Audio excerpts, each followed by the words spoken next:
May mga pagkakataon na tahimik ang paligid, ngunit may mensaheng gustong iparating ang Diyos sa puso ng tao.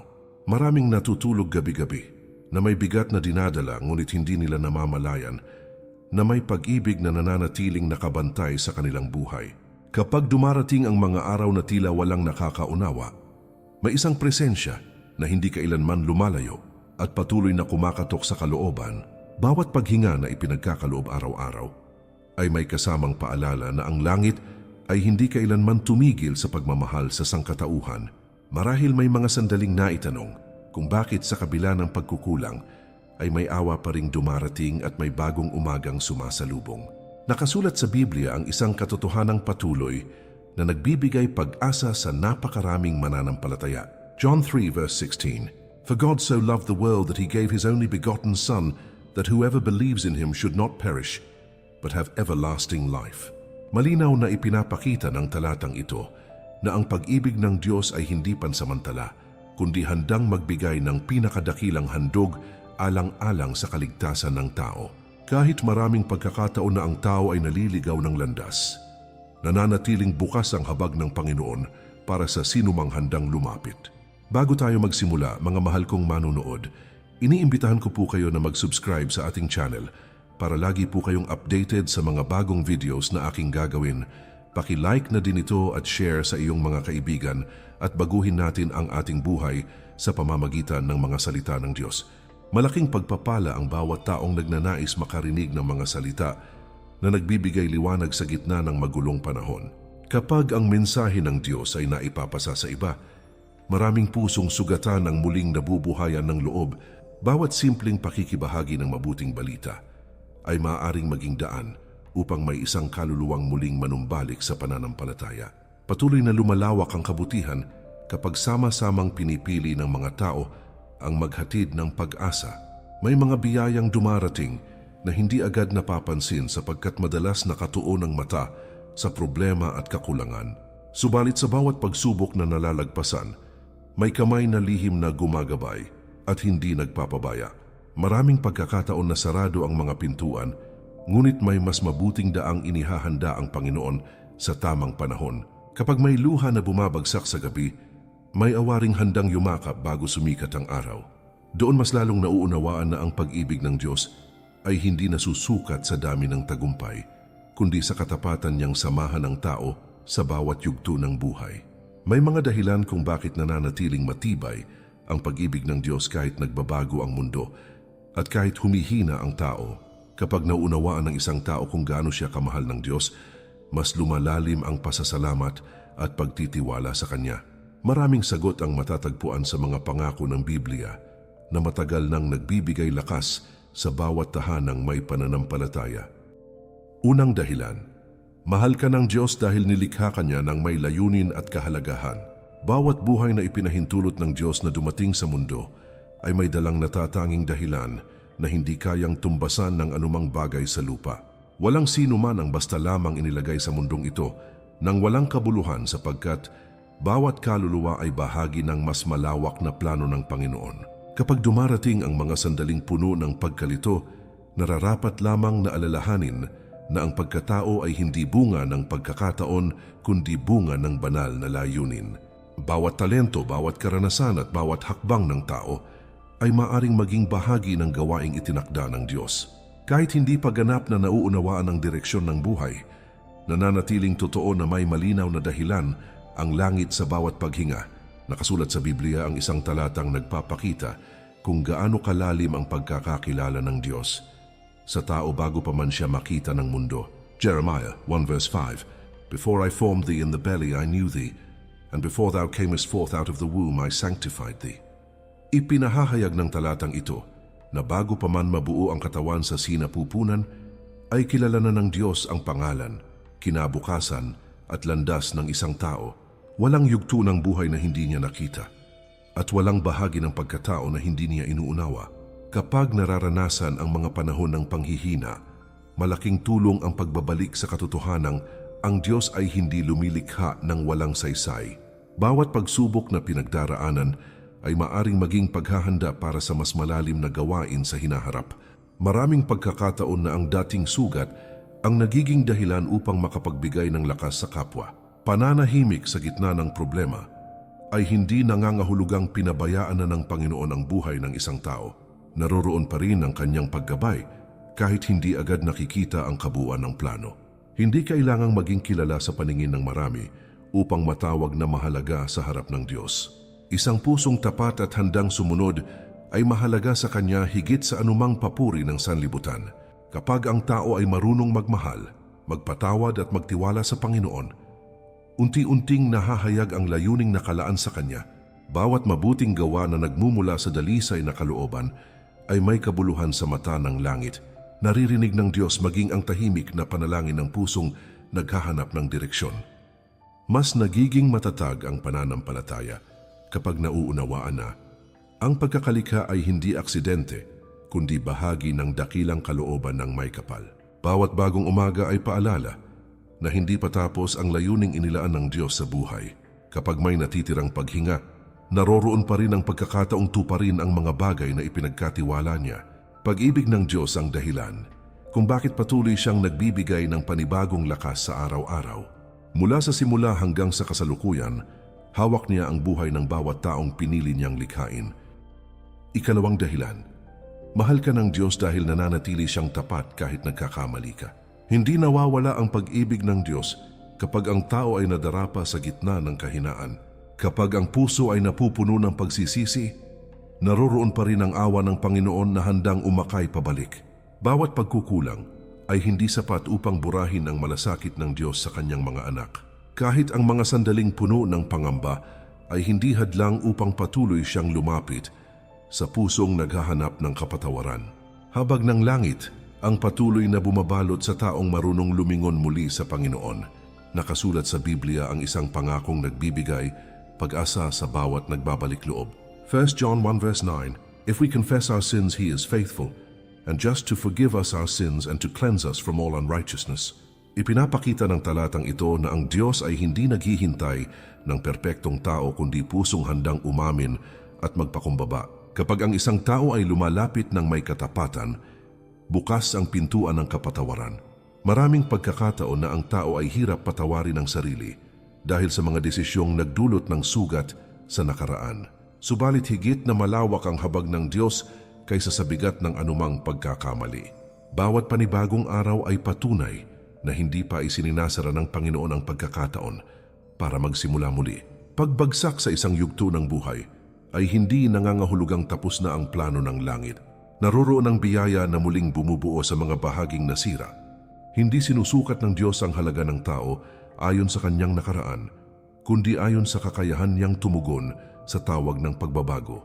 Kapag ang damdamin ay puno ng panghihinayang, mahalagang alalahanin na ang Panginoon ay mas nakatingin sa pagbabalik kaysa sa dating pagkadapa.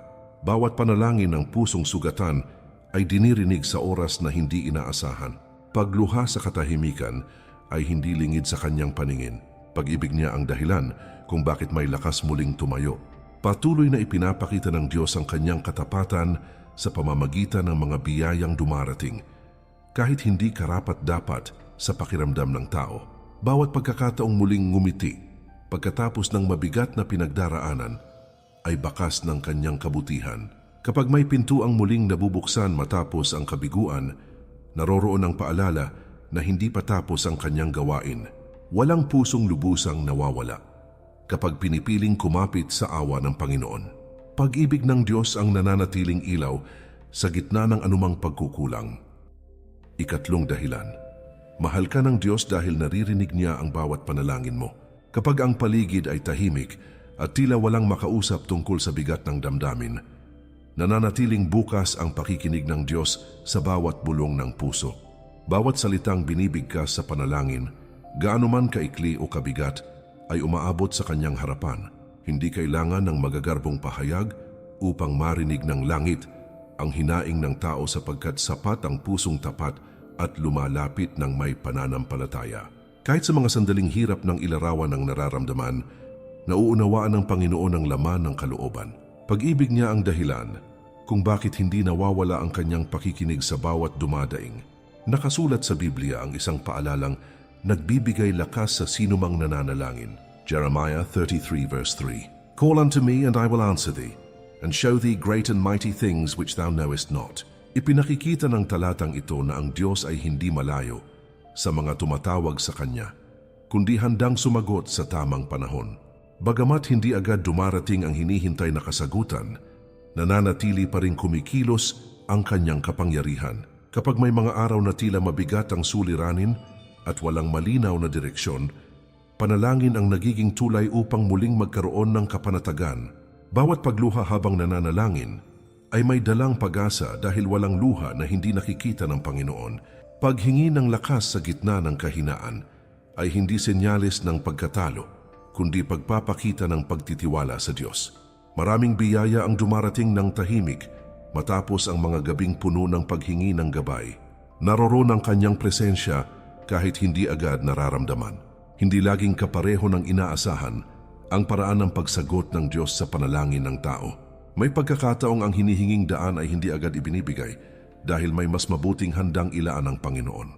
Pag-aantay ay bahagi rin ng paghubog sa pananampalataya, sapagkat sa paghihintay, natututong lumalim ang pagtitiwala. Habang lumilipas ang panahon, unti-unting nauunawaan kung bakit may mga bagay na naantala. Karunungan ng Diyos ang namamayani, higit sa anumang kagustuhan ng tao. Bawat pusong patuloy na lumalapit sa Diyos sa panalangin ay pinatitibay ng Kanyang pag-ibig araw-araw.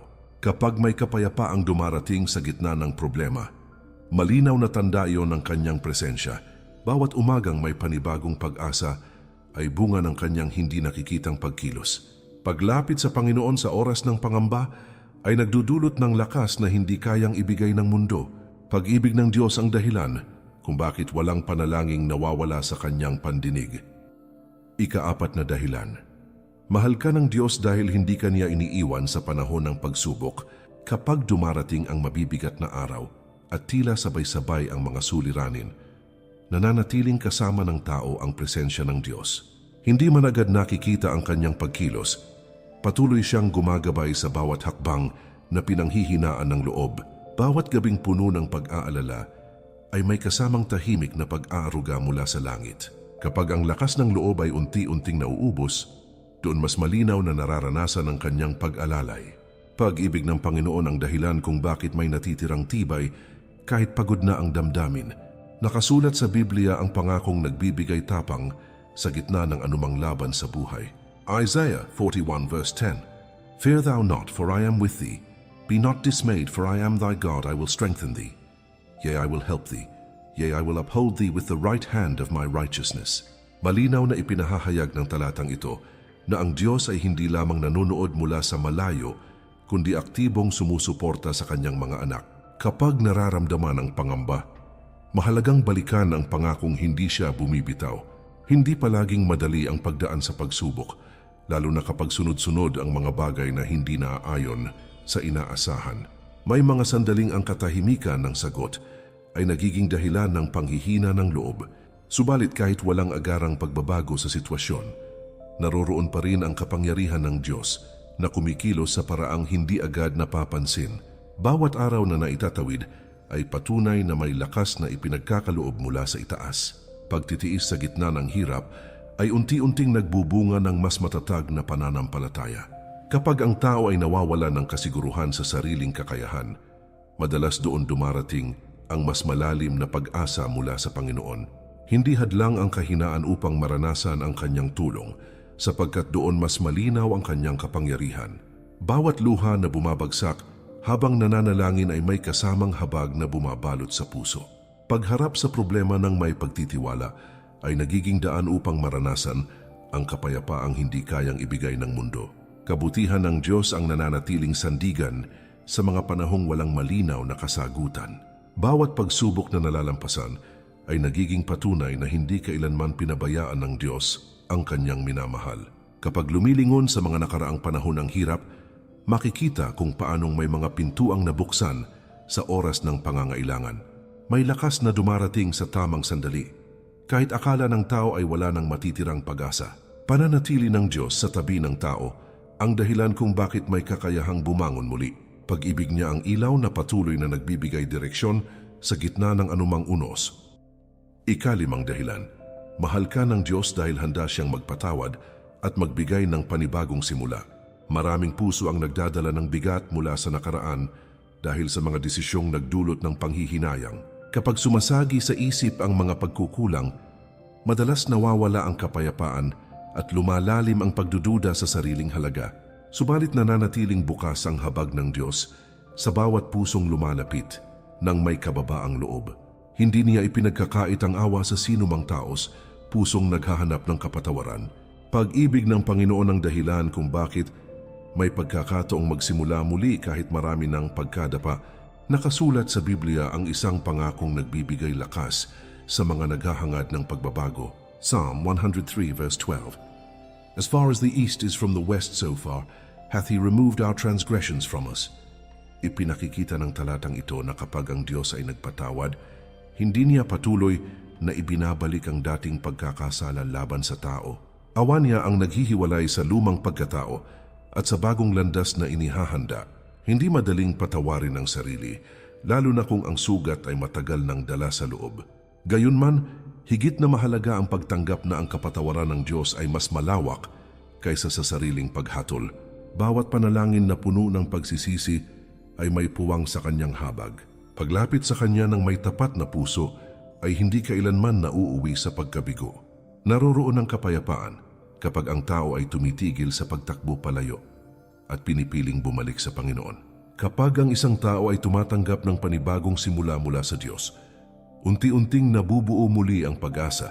Dating mabigat na alaala ay nagiging paalala ng biyayang nagligtas at nagbangon. Pagbabago ng puso ang isa sa pinakamalinaw na patunay ng kanyang pag-ibig.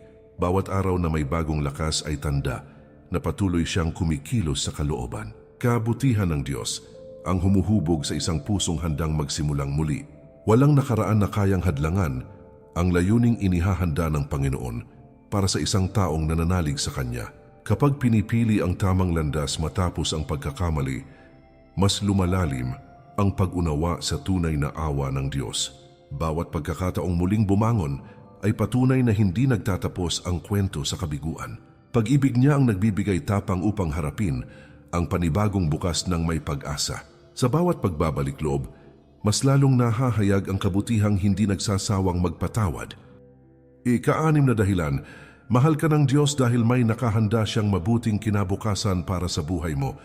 Kapag ang landas ay tila hindi malinaw at maraming tanong ang bumabalot sa isip, nananatiling hawak ng Diyos ang direksyon ng bukas. Hindi man agad makita ang kabuuan ng kanyang plano, bawat araw ay unti-unting naglalapit sa layuning inihanda niya. Pagkakataong dumarating sa tamang panahon, ay madalas bunga ng kanyang tahimik na paggabay. Bawat pagsasara ng isang pintuan ay maaaring paghahanda para sa mas makabuluhang pagbubukas. Pag-ibig ng Panginoon ang dahilan kung bakit hindi niya hinahayaang mawala ng saysay ang bawat yugto ng buhay. Nakasulat sa Biblia ang isang talatang, matagal nang nagbibigay lakas sa mga naghihintay ng magandang bukas. Jeremiah 29 verse 11. For I know the thoughts that I think toward you, saith the Lord, thoughts of peace and not of evil, to give you an expected end.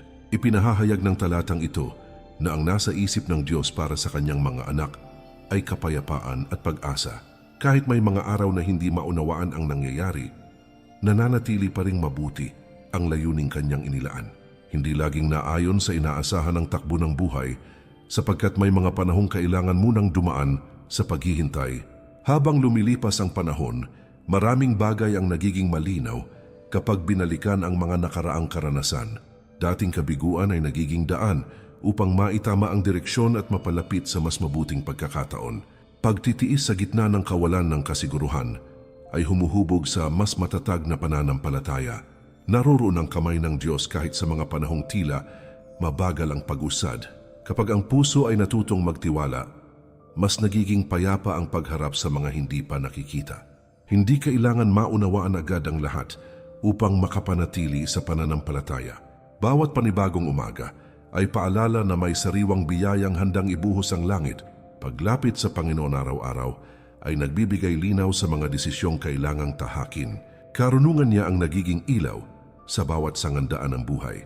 Walang pangarap na napakalayo kapag ang Diyos ang gumagabay sa hakbang ng tao. Kapag may natitirang pag-asa sa puso, patuloy ding may dahilan upang magpatuloy Bawat mabuting bagay na dumarating sa tamang sandali ay patunay ng kanyang katapatan.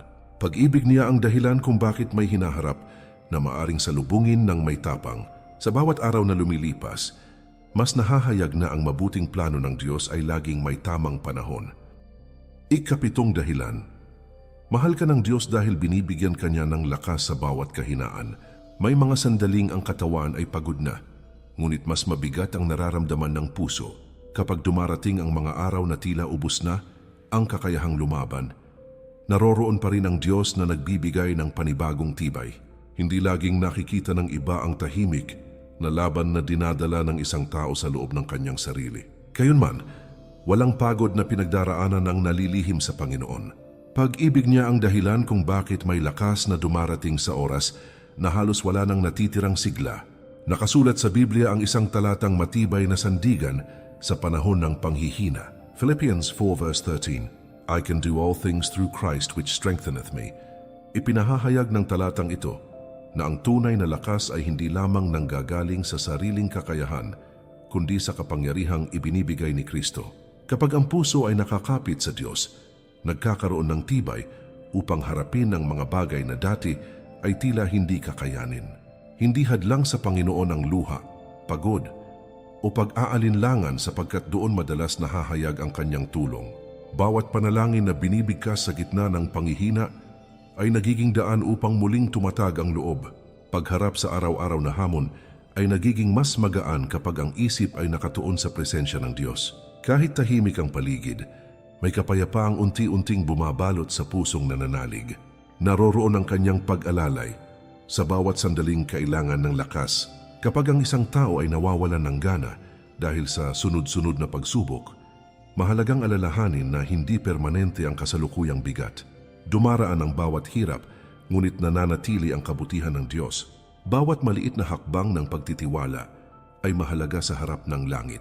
Pagbangon mula sa isang mabigat na araw, ay patunay na may lakas na ipinagkakaloob mula sa itaas. Kabutihan ng Panginoon ang patuloy na umaakay, kahit hindi madali ang pinagdaraanan. Habang lumalalim ang pananampalataya, mas nauunawaan na ang kahinaan ay hindi katapusan, kundi pagkakataon upang higit na maranasan ng Diyos. Kapag ang sariling kakayahan ay tila kulang, doon pumapasok ang kanyang sapat na biyaya. Bawat bagong araw ay may dalang lakas na akma sa pangangailangan ng sandali. Pag-ibig niya ang dahilan kung bakit hindi tuluyang bumibigay ang pusong kumakapit sa kanya. Sa bawat laban ng buhay, nananatiling sapat ang tulong na nagmumula sa Diyos. Ikawalong dahilan. Mahal ka ng Diyos dahil ang kanyang pag-ibig ay hindi nagbabago kailanman. Maraming bagay sa mundo ang nagbabago habang lumilipas ang panahon. Nagbabago ang sitwasyon, damdamin, relasyon at maging ang mga plano ng tao. Subalit sa gitna ng lahat ng pagbabago, nananatiling matatag ang pag-ibig ng Diyos sa bawat buhay na kanyang tinatawag. Hindi nababawasan ang kanyang malasakit kahit dumaraan ang tao sa kahinaan, pagkalito at pagkukulang. Pag-ibig ng Panginoon ang nananatiling matibay na sandigan sa bawat yugto ng paglalakbay. Nakasulat sa Biblia ang isang talatang malinaw na nagpapahayag ng katapatan ng Diyos. Malachi 3 verse 6. For I am the Lord, I change not.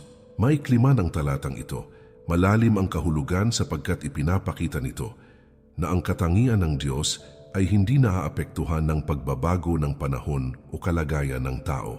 Kapag ang lahat ay tila hindi tiyak, nananatiling tiyak ang kanyang pangako. Hindi kailangang mangamba na baka dumating ang araw na mawala ang kanyang awa. Bawat umaga ay may sariwang biyaya na patuloy niyang ibinubuhos sa mga pusong nagtitiwala sa kanya. Kapag ang tao ay dumaraan sa kabiguan, naroroon pa rin ang parehong habag na handang umakay pabalik. Kapag may tagumpay namang natatamo, siya pa rin ang Diyos na nagbibigay paalala ng kababaang loob. Katapatan niya ang dahilan kung bakit may kapanatagan kahit pabago-bago ang takbo ng buhay. Habang tumatagal ang panahon, mas malinaw na nakikita kung paanong ang pag-ibig ng Diyos ay hindi nakadepende sa damdamin ng tao. Hindi nawawala ang kanyang malasakit kahit may mga araw na malamig ang pananampalataya. Patuloy siyang kumikilos sa mga paraang madalas nauunawaan lamang kapag lumingon sa mga nagdaang taon. Bawat pagliligtas mula sa panganib at bawat biyayang natanggap ay bakas ng kanyang hindi nagmamaliw na kabutihan. Kabuuan ng buhay ay unti-unting nagiging patunay ng kanyang katapatan. Kapag nauunawaan ng puso na hindi nagbabago ang pag-ibig ng Diyos, mas nagiging payapa ang pagharap sa kinabukasan. Hindi na kailangang mabuhay sa takot sapagkat may katiyakang may Diyos na hindi bumibitaw. Bawat panalangin ay nagiging mas malalim dahil sa pagtitiwalang ang nakikinig ay nananatiling tapat. Pag-ibig niya ang ilaw na hindi namamatay kahit madilim ang paligid. Sa bawat araw na lumilipas, lalong nahahayag na ang Diyos ay umiibig ng walang hanggan. Kapag dumarating ang mga araw na mabigat ang isip at tila maraming tanong ang walang kasagutan, nananatiling buhay ang kanyang mga pangako na nagbibigay lakas sa bawat nananalig. Bawat talata mula sa Biblia ay paalala na ang Panginoon ay hindi kailanman napapagod magmahal, umakay at magbigay ng panibagong pag-asa. Bawat biyayang dumarating, gaano man kaliit sa paningin ng tao, ay bakas ng kanyang kabutihan na patuloy na kumikilos sa araw-araw. Pag-ibig ng Diyos ang dahilan kung bakit may panibagong sigla, ang pusong handang magtiwala kahit hindi pa nakikita ang kabuuan ng bukas. Maraming pagkakataon na ang tao ay naghahanap ng katiyakan sa mga bagay na pansamantala. Ngunit ang tunay na kapayapaan ay matatagpuan lamang sa presensya ng Diyos na hindi nagbabago. Kapag ang puso ay nananatiling nakakapit sa Kanya, unti-unting lumalalim ang pag-unawa sa kahalagahan ng pananampalataya sa gitna ng magulong panahon. Bawat luha na inialay sa panalangin ay may katumbas na habag mula sa langit. Bawat tahimik na paghingi ng tulong ay dinirinig ng Diyos na nakakakita, maging sa lihim na dinadala ng damdamin. Naroroon ang Kanyang presensya sa bawat sandaling kailangan ng lakas, gabay at kapatawaran. Nakasulat sa Biblia ang isang talatang nagbibigay ng matibay na pag-asa sa bawat pusong patuloy na lumalapit sa Panginoon. Romans 8 verse 38 and 39. For I am persuaded that neither death nor life nor angels nor principalities nor powers nor things present nor things to come nor height nor depth nor any other creature shall be able to separate us from the love of God which is in Christ Jesus our Lord. Ipinapahayag ng talatang ito na walang anumang kalagayan ang kayang humadlang sa pag-ibig ng Diyos para sa Kanyang mga anak. Kahit magbago ang takbo ng mundo, nananatiling matatag ang pag-ibig na nagmumula sa Kanya. Mga mahal kong manunood, muli ko po kayong iniimbitahan na mag-subscribe sa ating channel para lagi po kayong updated sa mga bagong videos na aking gagawin. Paki-like na din ito at share sa iyong mga kaibigan at baguhin natin ang ating buhay sa pamamagitan ng mga salita ng Diyos. Bawat simpleng pakikibahagi ng mensaheng may pananampalataya ay maaaring maging daan upang may isang pusong muling lumapit sa Panginoon. Kapag ang mabuting salita ay naipapasa sa iba, lumalawak din ang pag-asa sa maraming tahanan. Bawat pagkakataong may nakaririnig ng mensahe ng Diyos ay maaaring magbukas ng bagong lakas para sa isang kaluluwang nangangailangan. Kabutihan ng Panginoon ang patuloy na gumagawa ng paraan upang maihatid ang Kanyang salita sa tamang oras. Nawa ay manatiling buhay sa puso ang bawat aral na nagdadala ng kapanatagan at mas malalim na pagtitiwala sa Diyos. Kapag sumapit ang mga araw na puno ng pagsubok, alalahanin na may pag-ibig na hindi kailanman kumukupas. Bawat umaga ay may bagong biyayang naghihintay sa pusong marunong manalig. Paglalakad kasama ang Panginoon ang nagbibigay tunay na direksyon sa bawat hakbang ng buhay.